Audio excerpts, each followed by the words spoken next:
நாகமணி கல்லை பத்தி ஒரு காணொலி போட்டிருந்தேன். அதுக்கு நிறைய பேர் இந்த வீடியோ சென்ட் பண்ணி இது எப்படி சாத்தியமாகும், இந்த கல் எப்படி வந்துச்சு அப்படின்னு கேட்டிருந்தீங்க. அதுக்கான விளக்கம் தான் இது. என்னன்னா, ஒரு நலபம் பிடிச்சு தலையை லைட்டா கீறி இந்த செயற்கை கல்லை உள்ள வச்சு தச்சிருவாங்க.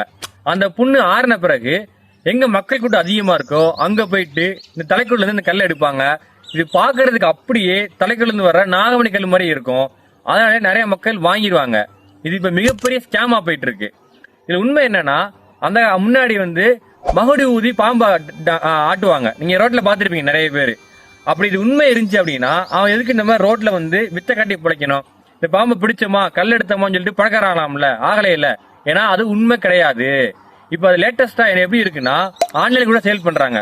சில நூறுகள் ஆரம்பிச்சு பல லட்சம் வரைக்கும் இந்த கல்ல விக்கிறாங்க. இன்னும் சில பேர் நேர்ல காட்டி இந்த மாதிரி ஏமாத்தம் செய்யறாங்க. அதனால இந்த மாணிக்க கல்லுங்கிறது முழுக்க முழுக்க பொய்யான தகவல் தான். யாரும் இந்த கல்லை வாங்கி ஏமாந்துடாதீங்க.